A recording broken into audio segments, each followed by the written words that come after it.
Libro de Mateo, capítulo número 10, versículo 1 al 7. Y dice la palabra de nuestro Señor. Entonces, llamando a sus 12 discípulos, les dio autoridad sobre los espíritus inmundos para que los echasen fuera y para sanar toda enfermedad y toda dolencia. Los nombres de los 12 apóstoles son estos. Primero, Simón, llamado Pedro, y Andrés su hermano, Jacobo, hijo de Zebedeo, y Juan su hermano, Felipe, Bartolomé, Tomás, Mateo el publicano, Jacobo, hijo de Alfeo, Lebeo, por sobrenombre Tadeo, Simón el cananista, y Judas Iscariote, el que también le entregó. A estos 12 envió Jesús y les dio instrucciones diciendo: por camino de gentiles no vayáis, y en ciudad de samaritanos no entréis, sino id antes a las ovejas perdidas de la casa de Israel. Y yendo, predicad diciendo: el reino de los cielos se ha acercado. Esta es palabra de nuestro Señor. Amén. Vivimos en una sociedad donde un alto porcentaje de nosotros confiamos tanto en nuestra experiencia, tanto en nuestro conocimiento humano, y al combinarlo con otra característica más distintiva de esta generación, esto se vuelve realmente peligroso, pues no solamente confiamos demasiado en nuestro propio entendimiento, en nuestra propia sabiduría, sino que además de eso, por si fuera poco, somos sumamente desesperados y todo lo queremos en un segundo, en un abrir y cerrar de ojos. Usualmente, como generaciones actuales, es tanta nuestra confianza en nosotros mismos que sabemos y pensamos que todos los demás son ineptos y que no tienen el suficiente conocimiento para compararse con nosotros, mayormente las generaciones más actuales. Y dentro de esas dos características de conocimiento en su propia percepción y de la desesperación que es característica similar, tenemos que cuando una persona en la actualidad compra un aparato electrónico, mejor llamado como teléfono celular, es tanta su desesperación y tanta su sabiduría que lo menos que espera es revisar qué es lo que hay dentro de esa caja. Al comprador solamente le interesa sacar ese teléfono celular para enchufarlo, cargarlo y comenzarlo a usar. Porque él lo sabe todo, porque lo conoce todo, pero además porque su desesperación es tan grande que es necesario comenzarlo a utilizar. Dentro de estas dos características, tomamos en cuenta que lo que menos le interesa a este comprador es revisar el manual de instrucciones que viene acompañando a ese artículo celular y que en base a su sabiduría comenzara a utilizarlo, y vendrá el lloro y el crujir de dientes cuando este ser humano se dé cuenta que ha dañado su artículo nuevo. Entonces, este ser maravilloso, lleno de tanto conocimiento, de tanta jactancia, de tanta soberbia, irá corriendo a donde compró ese artículo y empezará a exigir que le cambien su producto. A lo cual, usualmente lo primero que preguntará un vendedor será: ¿siguió usted las instrucciones al pie de la letra que venían en su manual de operación? Usted no sabe nada, usted no me pregunte, yo sé cómo utilizarlo, yo lo hago a mi manera. Sí, la pregunta es: ¿leíste a detalle el instructivo de operación que acompañaba a este producto? La respuesta al final será no. Algo muy similar sucede con nosotros. Hombres y mujeres soberbios, ávidos de recibir las cosas al instante, que en nuestra propia percepción tenemos mayor conocimiento incluso que aquel que nos ha creado, y por tanto, ¿por qué yo de leer el instructivo de operación cuando Dios no sabe nada? Lamentablemente el hecho de que como edificación de Dios menospreciemos el instructivo de operación, tarde que temprano traerá a semejanza del ejemplo del día de hoy. Llegará un momento en que las lágrimas no cesarán cuando nuestro corazón sea roto, cuando el mundo nos dé la espalda y cuando sucedan cosas que bajo nuestra perspectiva no debieron de haber sucedido jamás, bajo nuestra experiencia y nuestra ansiedad de hacer las cosas conforme a nuestra manera y no conforme al instructivo. El día de hoy estaremos comenzando el segundo de los discursos que Jesucristo dio a sus discípulos. Muchas semanas atrás estuvimos abarcando a lo largo de no solo semanas, sino meses, el primero de ellos, al cual conocemos comúnmente como el Sermón del Monte, el cual abarca no un capítulo, ni dos, ni tres. Está abarcando desde el capítulo 5 hasta el capítulo 7. Un discurso en el cual Jesucristo da instrucciones tan claras acerca no solo de la misión que tendremos que cumplir en este mundo, sino acerca incluso de la forma en cómo seremos tratados al llevar el mensaje de salvación a aquellos que son incrédulos. Lo más peculiar de cada uno de los mensajes de Jesucristo hacia sus discípulos es que en ninguno de ellos vas a encontrar un pequeño espacio o un margen para que puedas especular. Jamás en los discursos de Jesucristo habrá cabida para que tengas una interpretación personal acerca de lo que Él ha dicho a aquellos que han de seguirle, aquellos a los cuales ha predestinado desde antes de la fundación del mundo. Y lejos de todo esto, lo que sí vamos a encontrar en cada uno de los discursos de Jesucristo van a ser instrucciones sumamente claras de cómo los discípulos habrán de dirigirse en esta tierra, pero además deja suma claridad de que la forma en cómo serán tratados no será de una manera agradable.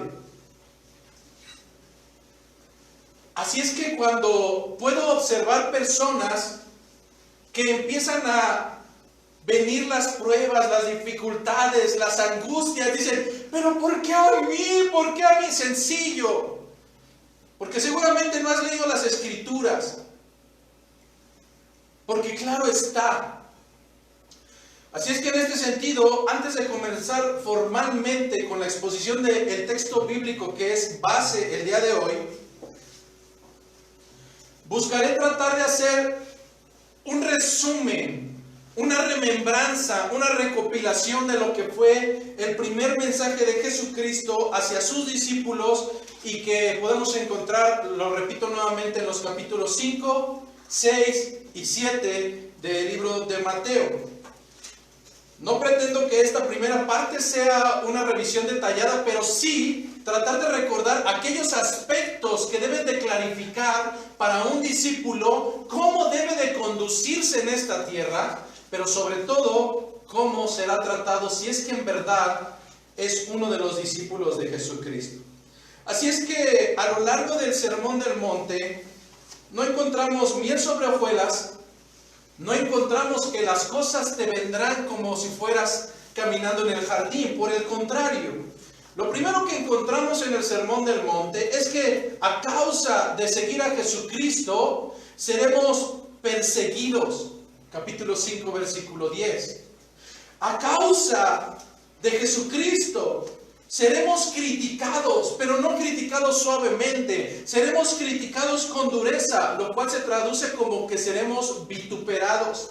Y hablarán sobre nosotros toda clase de males mintiendo. Capítulo 5, versículo 11.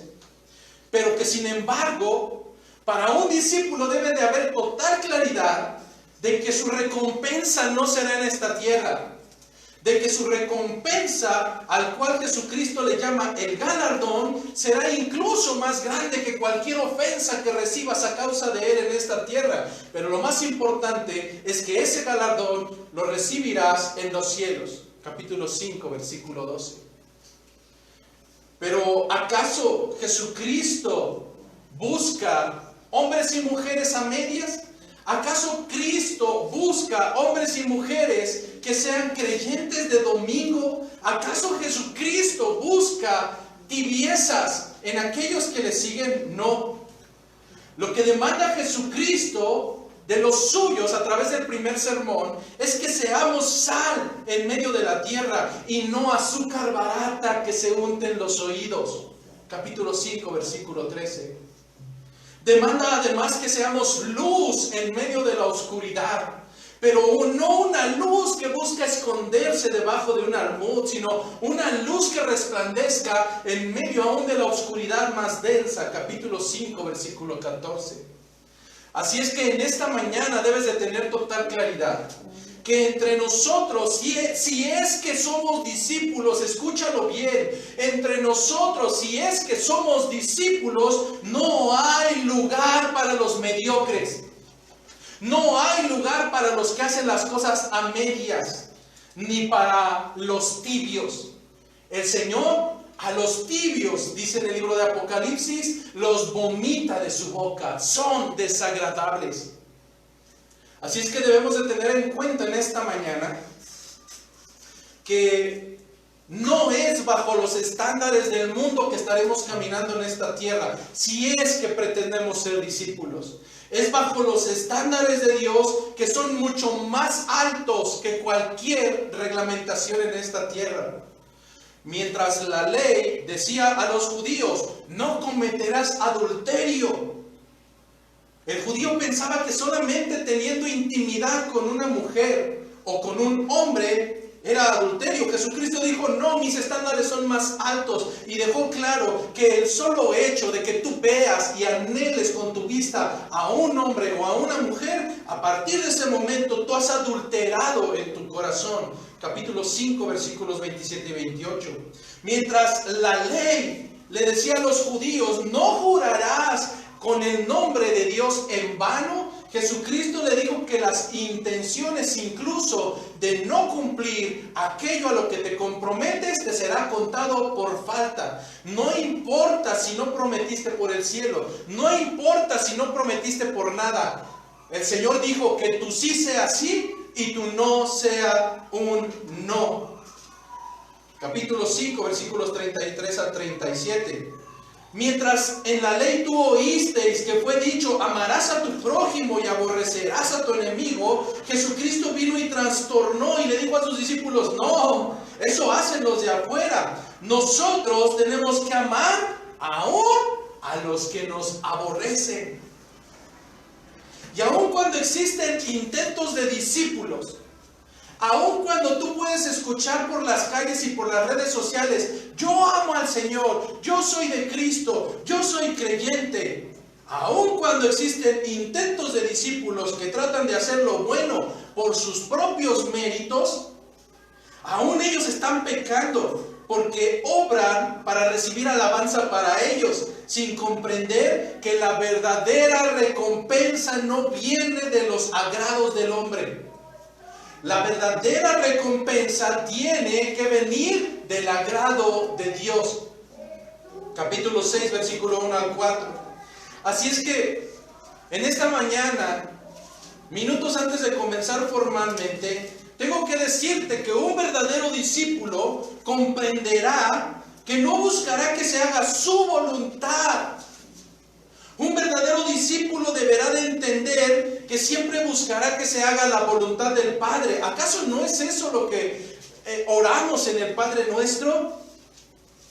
En este sentido, un verdadero discípulo orará rogando que así como en los cielos, en la tierra se cumpla la voluntad de Dios y no la tuya.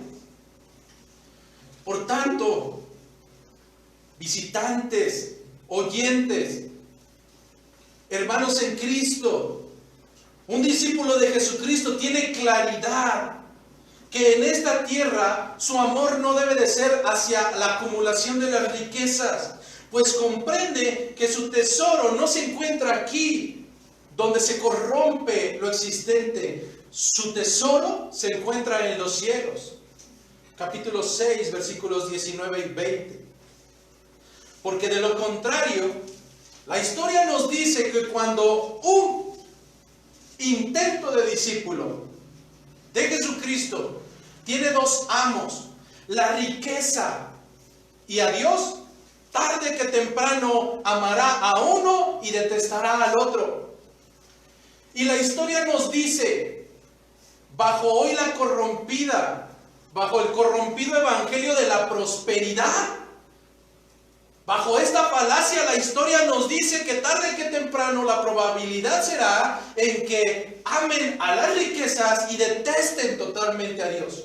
Y que sean capaces de hacer cualquier cosa, y cuando digo cualquier cosa, con tal de servir a su amo las riquezas. Capítulo 6, versículo 24. Así es que nuestra confianza como discípulos no está en las riquezas, no está en nuestro propio yo. Nuestra confianza debe de estar en Dios y solo en Él. Si Él tiene cuidado de las aves, si Él tiene cuidado de las aves del cielo que no siembran y no trabajan y aún así las alimenta diariamente, ¿acaso no tendrá cuidado de nosotros, sus hijos?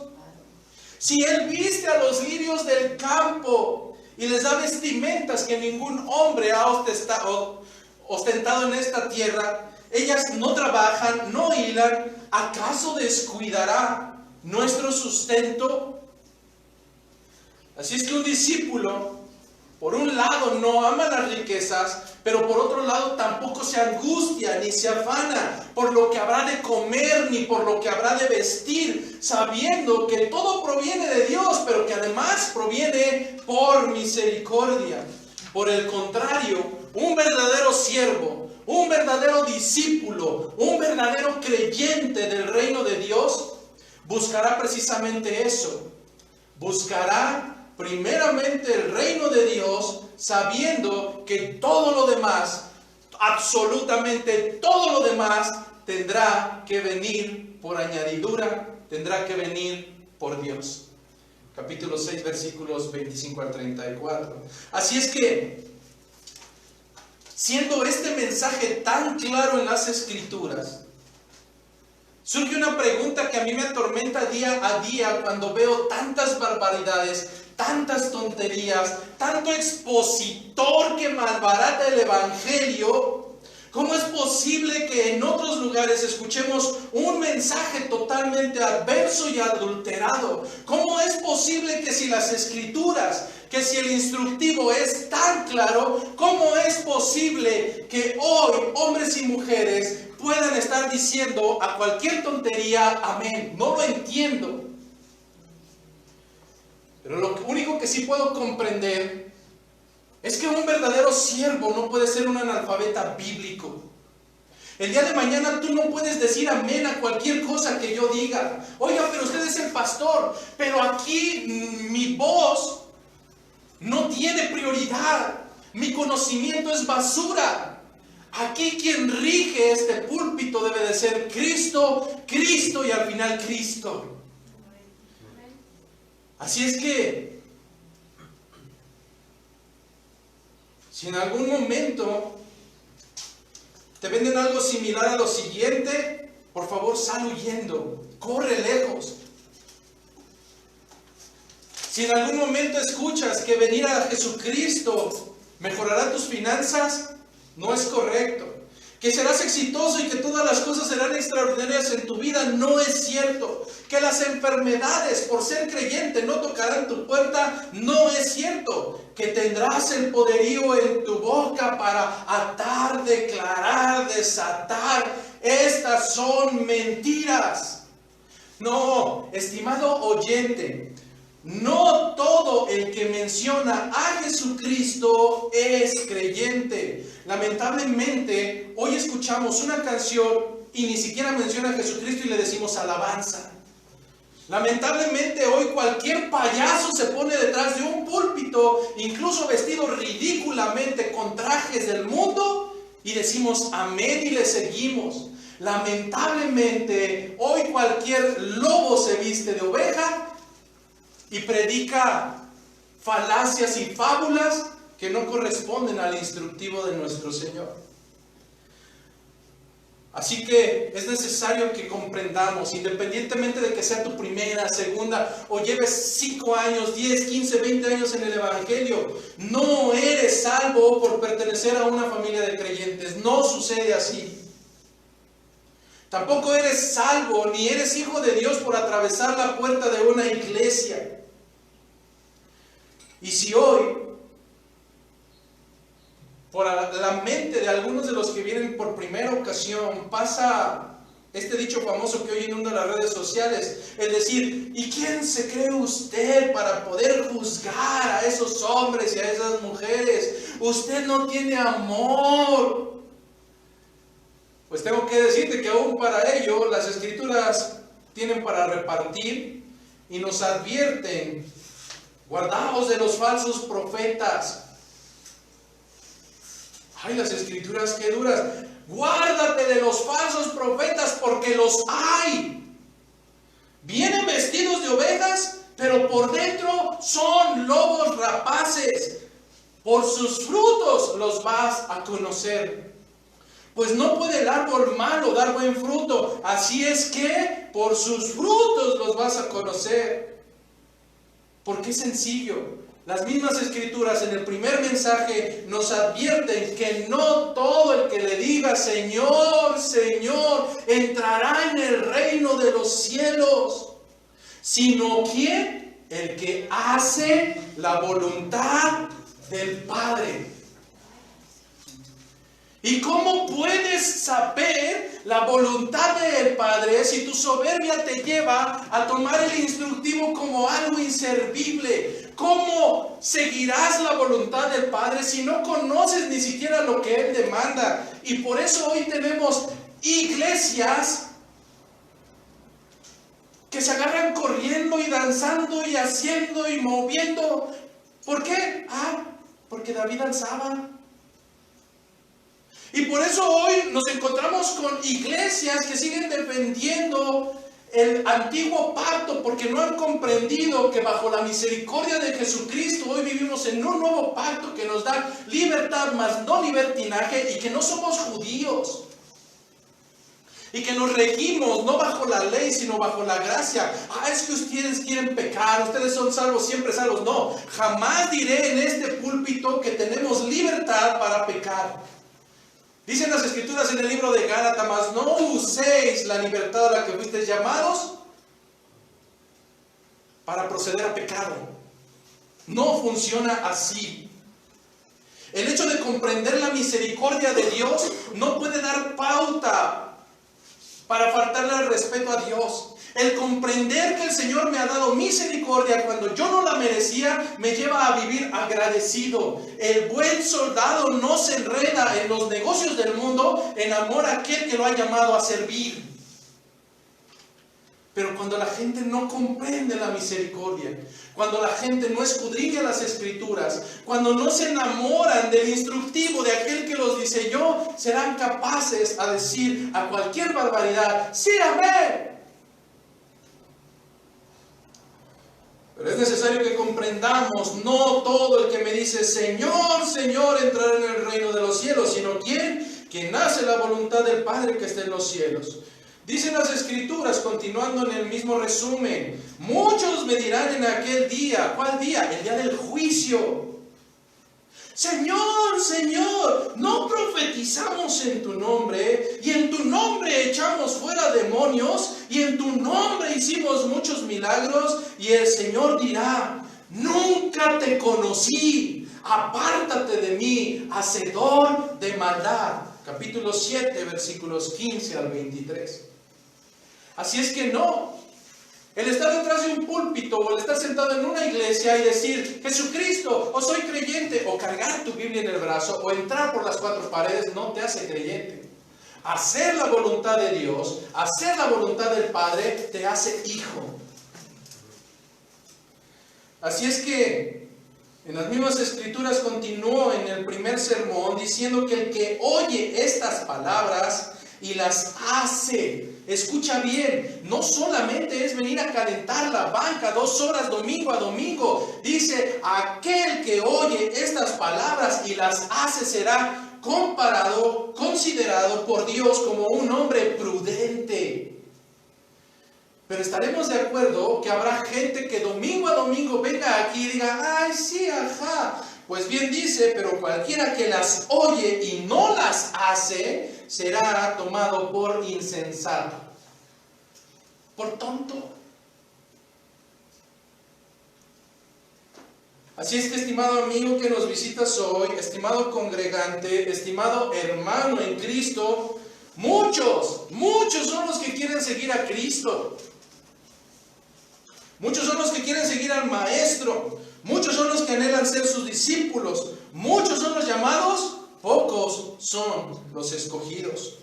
Pues seguir a Jesucristo no es traducción de emociones hermosas. Seguir a Jesucristo implica un costo que no todos están dispuestos a pagar. Bajo estas métricas del primer sermón, tal vez muchos de nosotros estamos pensando, entonces es imposible ser un discípulo de Jesucristo. Entonces nadie, absolutamente nadie tiene las características. Entonces, aquellos 12 que nos mencionó al comenzar el culto del día de hoy, debieron de haber sido superhombres, con capacidades extraordinarias. Y nuevamente tengo que destruir tu castillo de arena para decirte que no es así. En esta mañana mi objetivo será desengañarte una vez más, y tal como lo comentamos la semana pasada, el domingo pasado, y de acuerdo a 1 Corintios capítulo 1, Dios no llamó a sabios. Dios no llama a los poderosos. Dios no llama a los nobles. Y por el contrario, entonces, ¿qué es lo que llama, lo que Dios atrae? Pues bien, 1 Corintios 1:1 dice que Él escogió a los necios, Él escogió a los débiles, Él escogió simplemente a lo más vil y a lo más menospreciado. ¿Con qué finalidad? A fin de que ninguno de nosotros nos jactemos en su presencia. Así es que entre nosotros, mi objetivo será llevarte a comprender que entre nosotros no puede habitar uno que se sube en una hojita de papel y empiece a decir, no, es que a mí el Señor me escogió porque yo soy sabio. No, mi objetivo será destrozar en esta mañana tu corazón y tu entendimiento para demostrarte que el Señor no llamó a sabios, no llamó a poderosos, no llamó a nobles, y por el contrario, llamó a los necios, a los débiles, a lo vil y menospreciado, con la intención de que ninguno nos podamos jactar en nosotros mismos.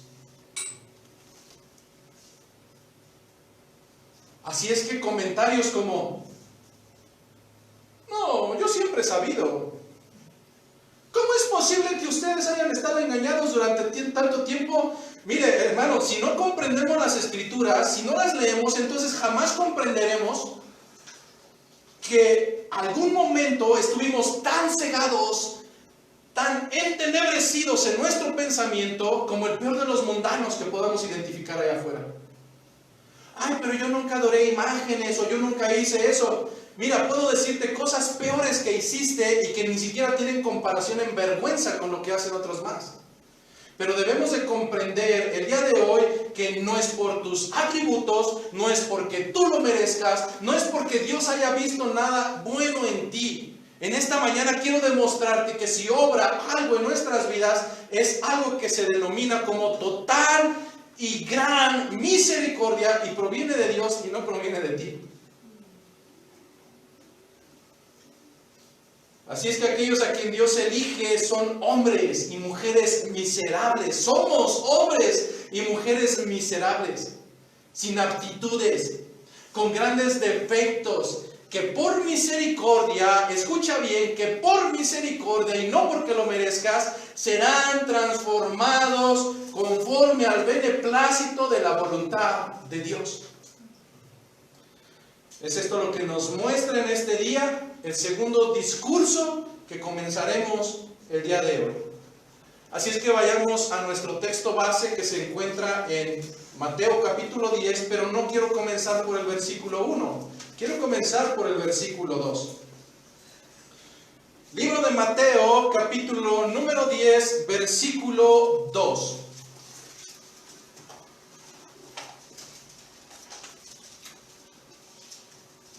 Dicen las Escrituras, versículo número 2. Los nombres de los 12 apóstoles son estos. Primero, Simón, llamado Pedro, y Andrés su hermano. Jacobo, hijo de Zebedeo, y Juan su hermano.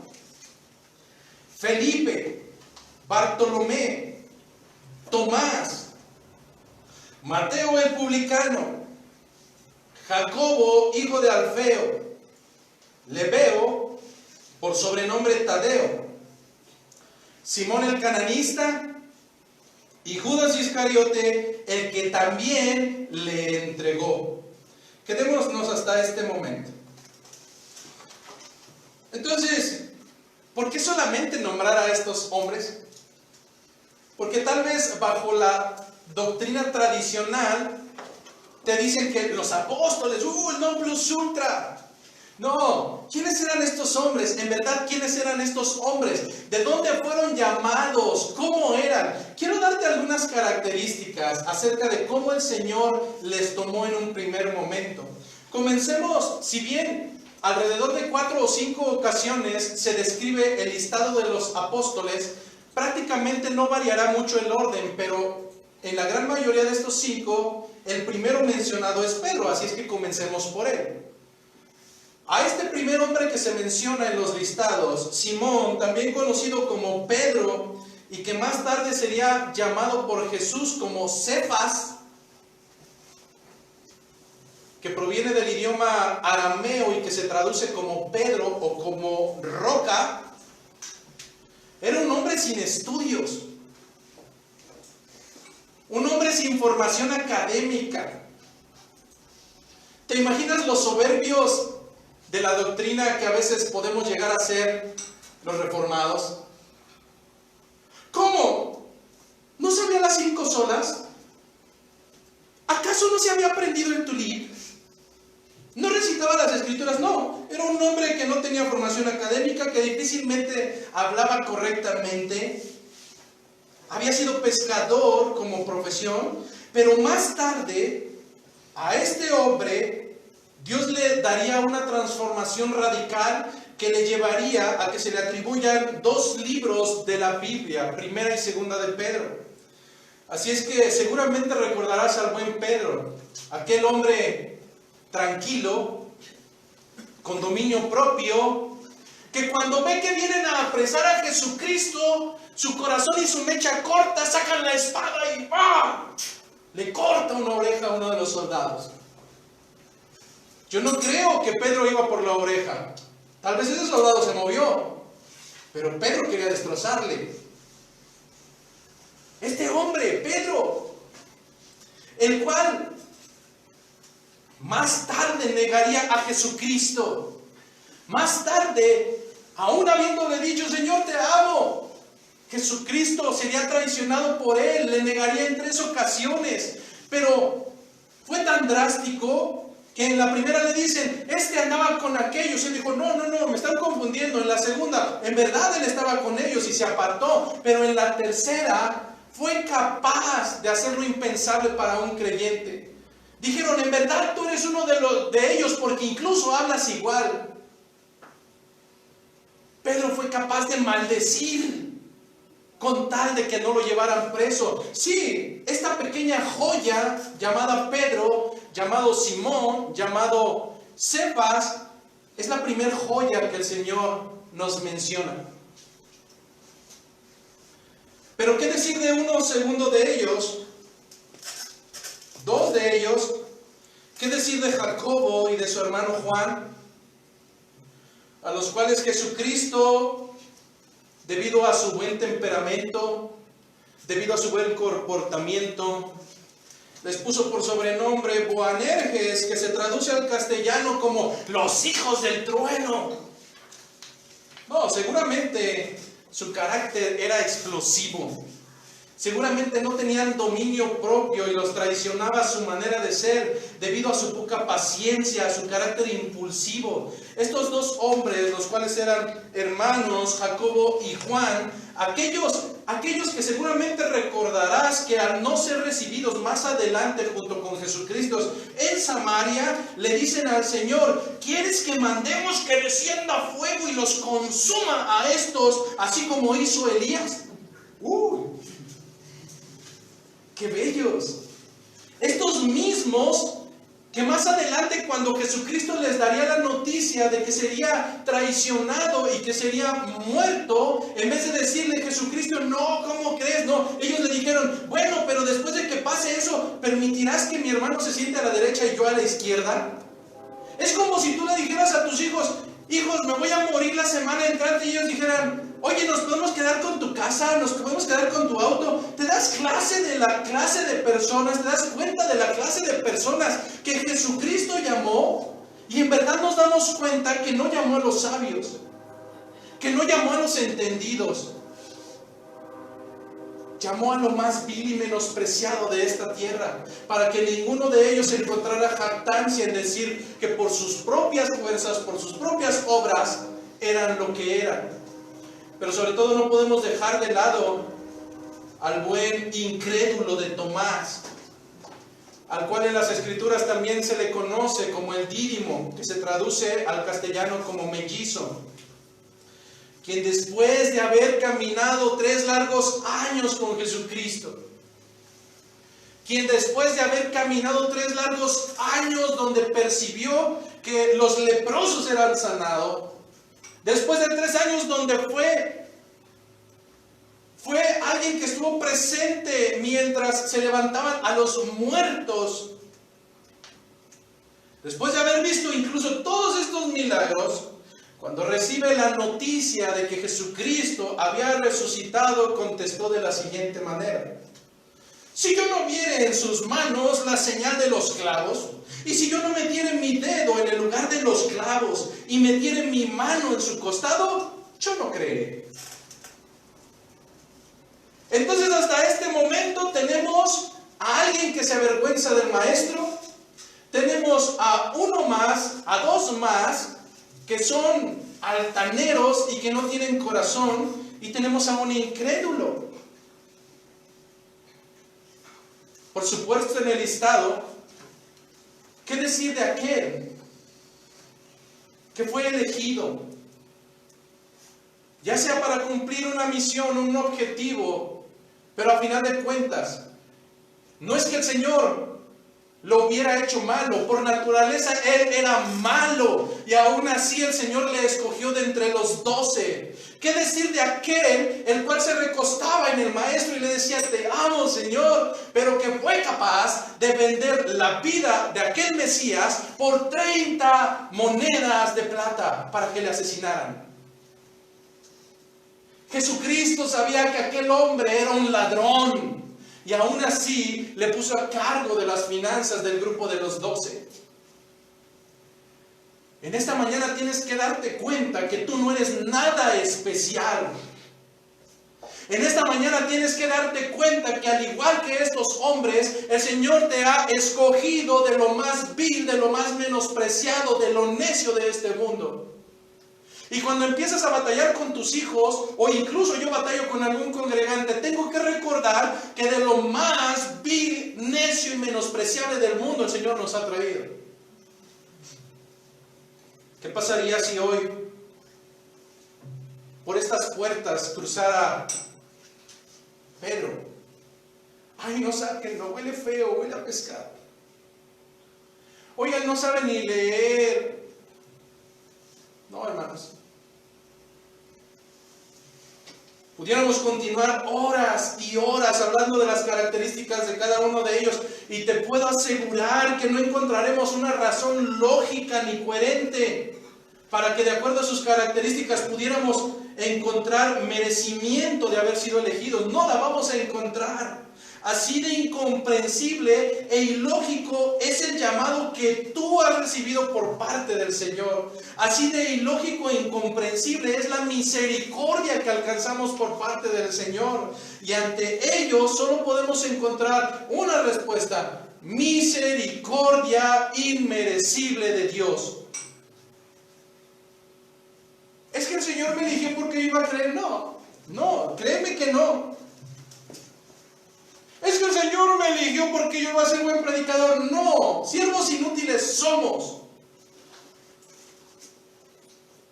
Así es que es de Dios. Es Dios y solamente Dios quien puede transformar el interior de los hombres. Es Dios y solamente Dios quien puede cambiar los corazones que antes eran de piedra y hacerlos ahora corazón de carne.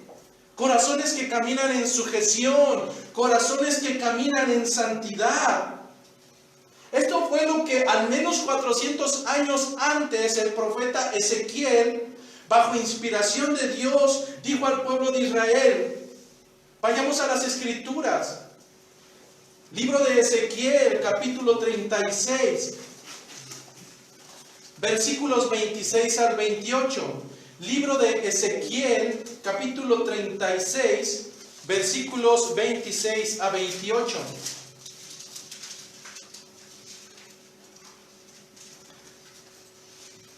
Y es una de las citas favoritas bíblicas de su servidor, porque cuando empieza un poquitito, la línea es muy delgada entre la misericordia y nuestra soberbia.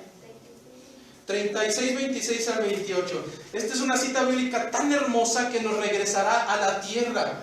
Cuando alguno de nuestros hermanos en Cristo comienza a elevarse como globo de helio, es necesario pincharlo con esta cita bíblica y recordarle que la misericordia proviene de Dios.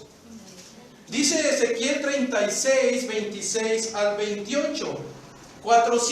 Al menos 400 años antes de que Jesucristo estuviera con nosotros, decía el profeta Ezequiel, bajo inspiración de Dios: os daré corazón nuevo y pondré espíritu nuevo dentro de vosotros. ¿Quién pondría el espíritu? ¿Tú? No, lo pondría Dios. Y pondré espíritu nuevo dentro de vosotros y quitaré de vuestra carne el corazón de piedra y os daré un corazón de carne. Y pondré, dice Dios, dentro de vosotros mi espíritu y haré que andéis en mis estatutos y guardéis mis preceptos y los pongáis por obra.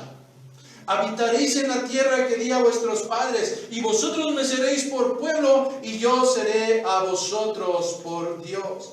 Así es que, hermanos, de verdad, cuando la soberbia quiera tocar a tu puerta y quieras exaltar tu gran conocimiento y quieras ensalzarte en tu gran capacidad, recuerda, esto todo proviene de Dios y es Él quien pone su espíritu dentro de ti y no tus capacidades y no tus talentos y no tu inteligencia, porque a lo más necio fue a lo que llamó el Señor.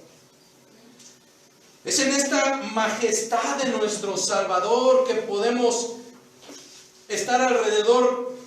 Es en la majestad de nuestro Salvador que se pudo reunir alrededor suyo una sola familia de hombres enteramente diferentes, opuestos y a veces contradictorios tanto en sus características como en sus temperamentos.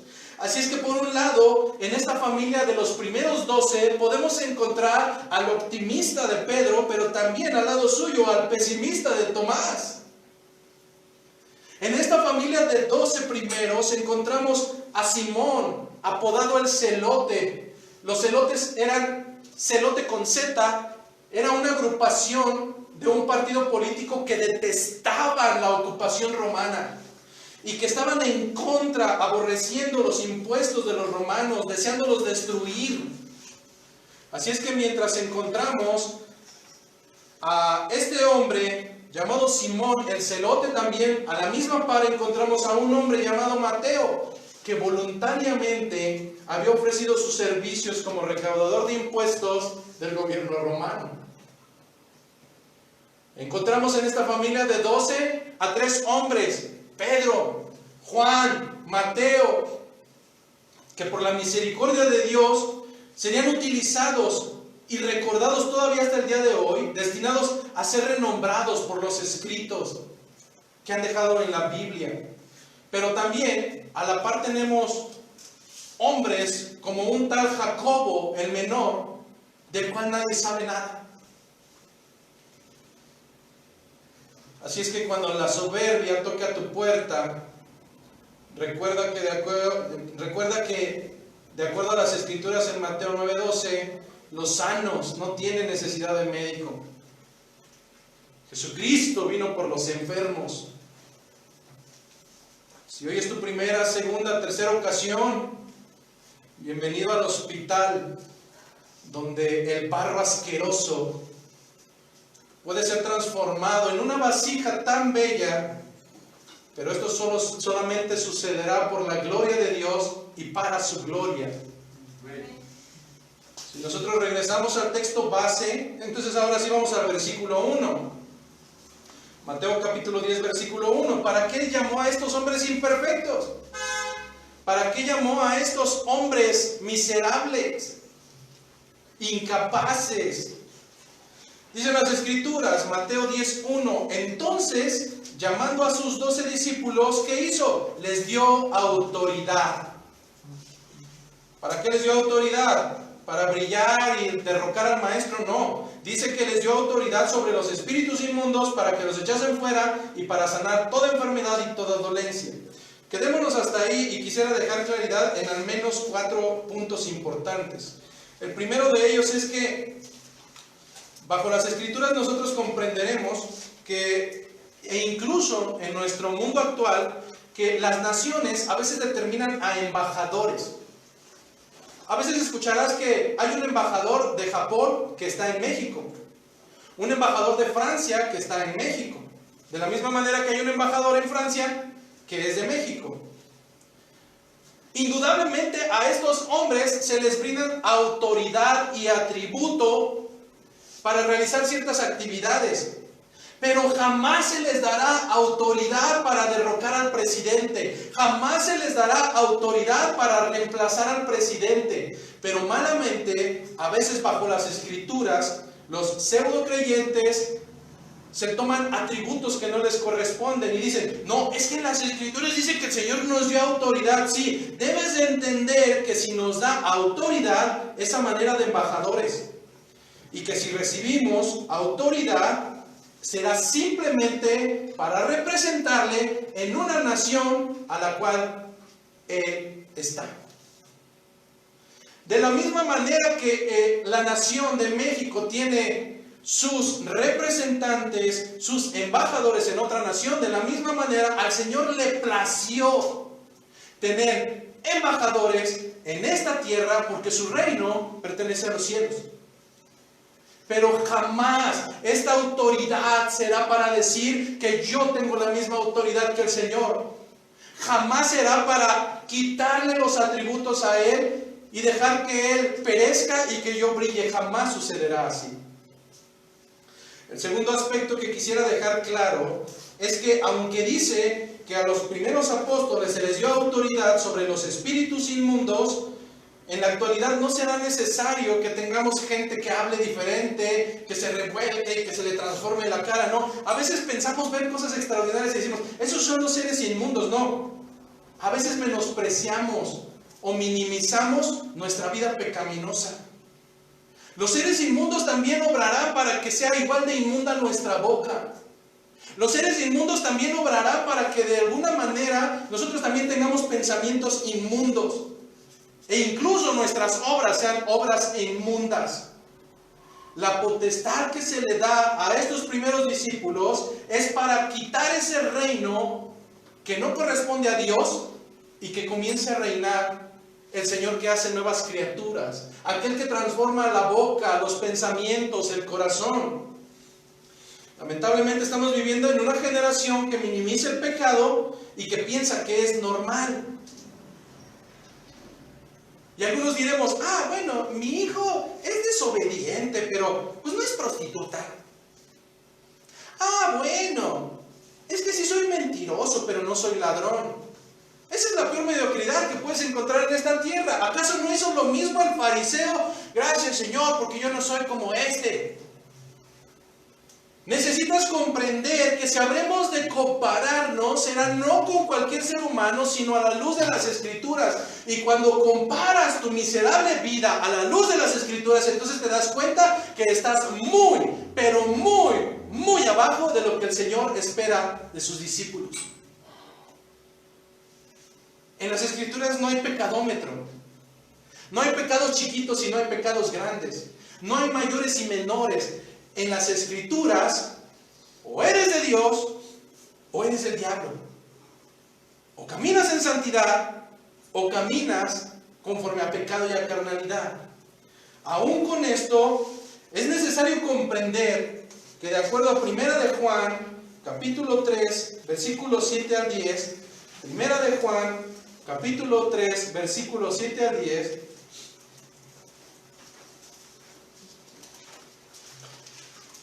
cada que pienses que tus hijos no son tan malos, cada que pienses y te quieras engañar con que tú eres el cristiano non plus ultra, recuerda esto, en 1 de Juan, capítulo 3, versículos 7 al 10. Hijitos, nadie os engañe.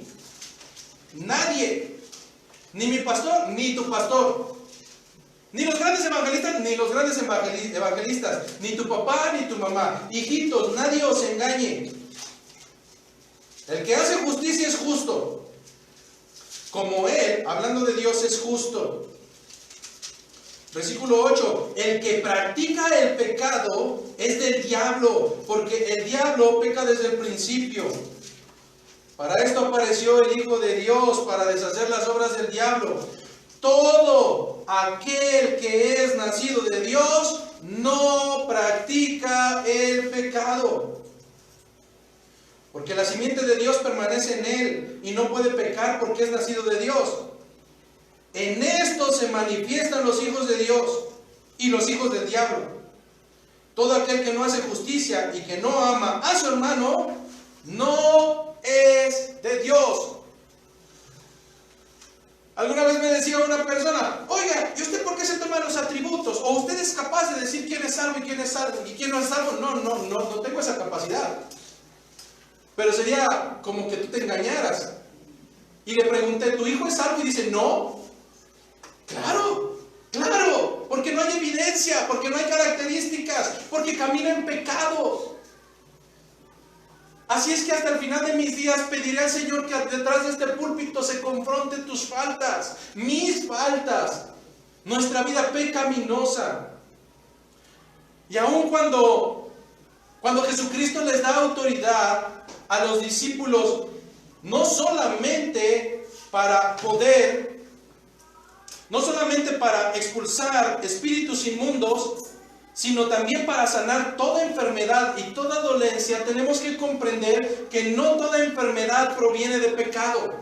No toda enfermedad proviene porque estés enchamucado. No toda dolencia sucederá porque seguramente tienes un pecado oculto. No sucede así. Por eso las dos categorías se utilizan en las Escrituras. Aquellas que provienen de vivir una vida pecaminosa, y podemos encontrar al mudo que estaba endemoniado. ¿Por qué estaba mudo? Provenía de esa posesión. Pero también habrá otros que se enfermarán simplemente porque el Señor así lo quiere. Así es que si te da COVID, ¿es porque el Señor te abandonó? No, es simplemente porque el Señor así lo permitió. Y si mueres por COVID, fue porque el Señor así le plació. Y aún así le seguiremos alabando.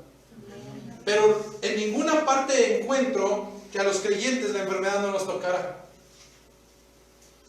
Así es que en los evangelios podemos distinguir entre enfermedades causadas por manifestaciones contrarias a Dios, pero también enfermedades que no tienen esta causa.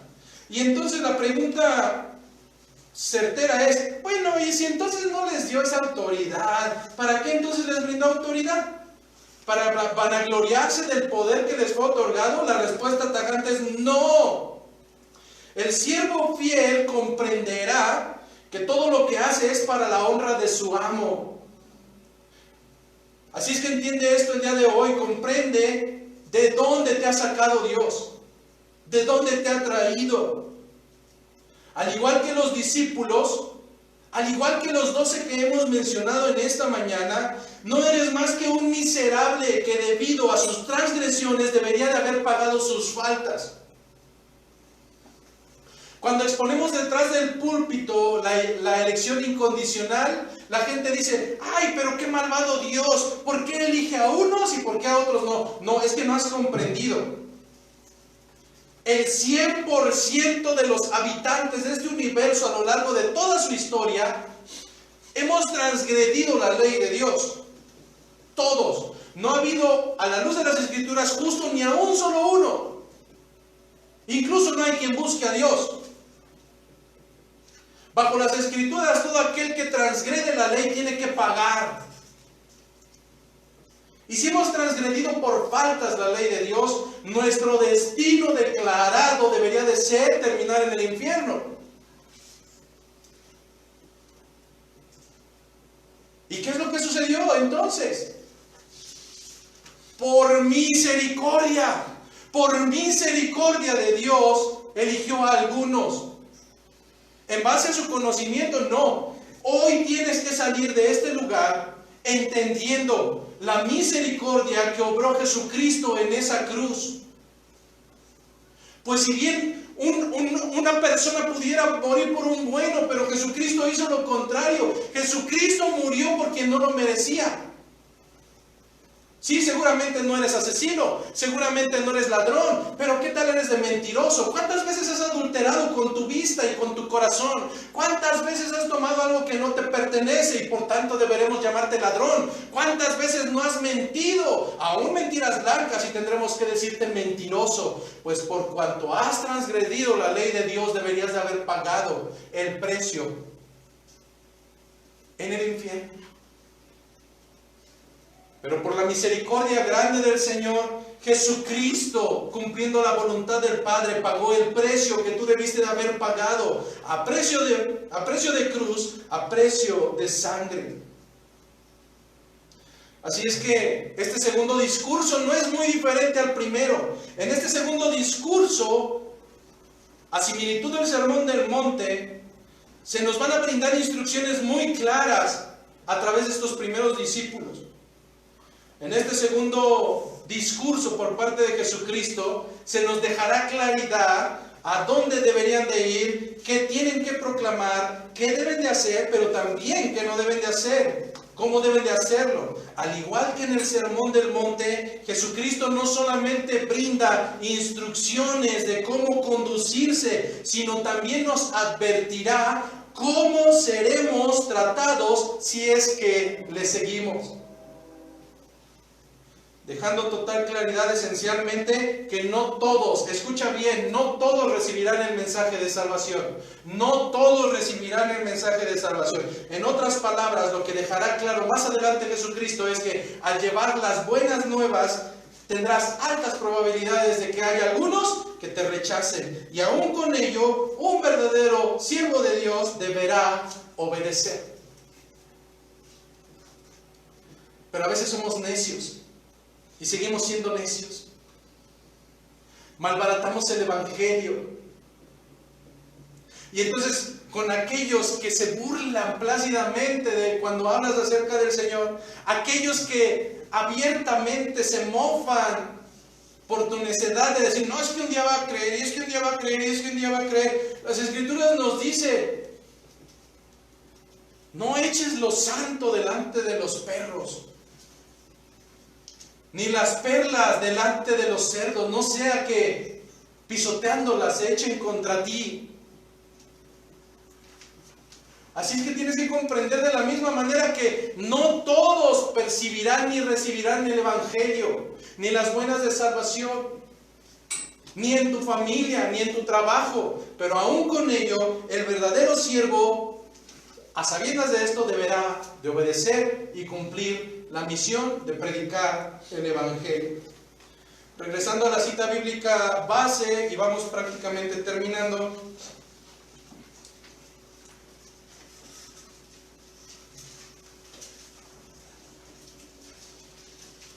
Mateo 17, y yendo, la instrucción fue predicar diciendo, el reino de los cielos se ha acercado. Este fue el encargo que dio Jesucristo. Y yendo, predicar diciendo, el reino de los cielos se ha acercado. ¿Acaso no fue este el mismo mensaje que vimos meses atrás por parte de Juan el Bautista en Mateo 3, 1 y 2?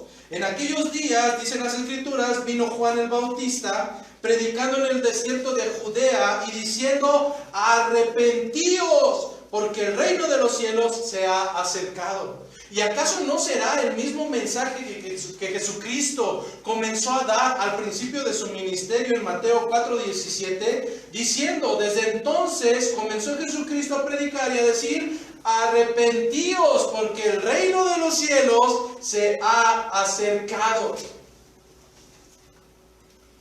Por tanto, nuestro ministerio no puede ser el de ir engañando gente diciéndole, no te arrepientas, acepta al Señor en tu corazón. Es más, si no quieres orar, yo digo la oración por ti. En ningún lado veo esto. Nuestro ministerio no es para satisfacción carnal. El objetivo de nuestro ministerio es informar al mundo que ha transgredido las leyes de Dios y que para recuperar esa amistad es necesario que procedan al arrepentimiento. Así es que en este lugar jamás se te darán sobaditas en la espalda, al menos no con el Evangelio. Nunca se te dirá, ánimo campeón, ahí la llevo. No.